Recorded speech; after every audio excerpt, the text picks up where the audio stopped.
thème de ce matin, l'amour de l'Esprit de Dieu remporte la victoire dans son royaume. C'est le titre de ce matin. Dans Galates 5, à partir du verset 22,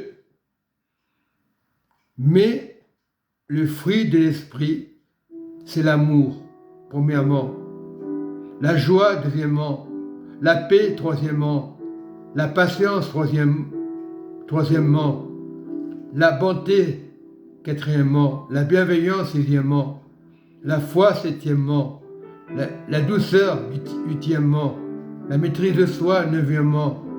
La loi n'est pas contre ces choses. On parle des 12 fruits de l'esprit. Ces choses doivent se montrer dans son royaume. On parle des belles choses sur la terre. En bas, nous sommes la vitrine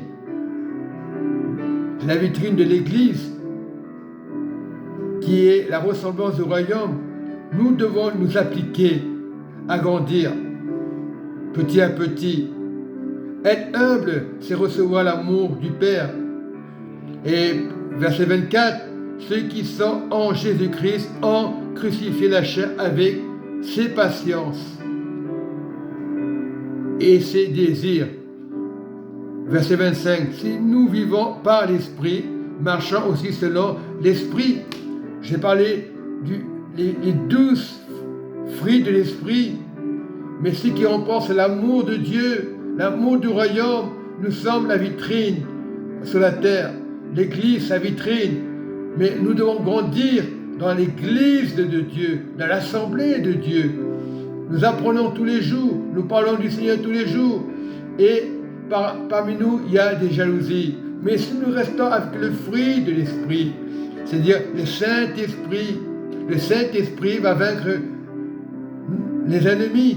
Le Saint-Esprit va fermer la gueule du lion, comme Daniel qui était dans la fosse du lion. Lorsque nous marchons avec le Saint-Esprit, il est Dieu, il est une personne qui écrase ceux qui veulent nous écraser.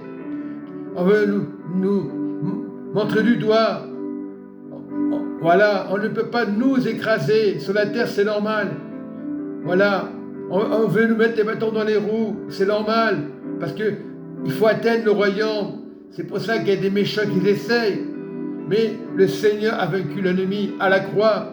C'est pour ça que le Seigneur nous dit, ceux qui sont en Jésus-Christ ont crucifié la chair, parce qu'ils sont avec Jésus-Christ, avec ses passions et ses désirs. Si nous vivons par l'Esprit, marchons aussi par l'Esprit du royaume. Nous ne cherchons pas en vaine gloire, en nous provoquant les uns les autres, en nous portant envie les uns aux autres, c'est-à-dire des jalousies, mais on cherche le royaume de Dieu. Il y a beaucoup d'églises aujourd'hui, c'est vrai, il y a beaucoup de pasteurs, c'est vrai, ils défendent leur doctrine, mais quand c'est une vérité, quand tu défends le royaume, tu verras, les choses vont se ressentir. Bon, c'est vrai, des moments, on n'est pas au culte, s'inquiéter, ça mène à rien. Donc, on ne vient pas pour des places, on vient pour le royaume de Dieu. Soyez dans l'amour. Le plus grand amour, c'est que nous devons nous aimer les uns les autres.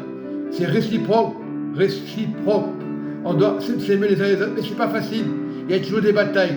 Et l'ennemi, il fait des choses pour être découragé. Mais lorsque tu regardes à l'Esprit de Dieu, tu n'es pas découragé. Parce que c'est vrai que le sang a coulé à la croix. Regarde le sang de Jésus, les pieds, les mains. Voilà, mais persévère, dis pas le sang a coulé à la croix. Non, c'est une réalité. La croix, c'est le médicament, la guérison. Voilà. Et même, imagine que tu meurs aujourd'hui. Où tu vas aller? Donc tu sais que tu es avec Jésus, tu es en même propre, tu es avec le Seigneur. Il y a beaucoup de religions aujourd'hui, des belles religions, des belles paroles, douces. Mais si tu es en Jésus-Christ, voilà, quand il dit le Seigneur, ceux qui sont en Jésus ont crucifié la chair, terminarès, la chair, le vieil homme. Parce que le corps, âme, esprit, le corps de Jésus, tu es vivant. Tu as reçu le royaume de Dieu et couronné de gloire et de paix. Soyez bénis, amen et amen.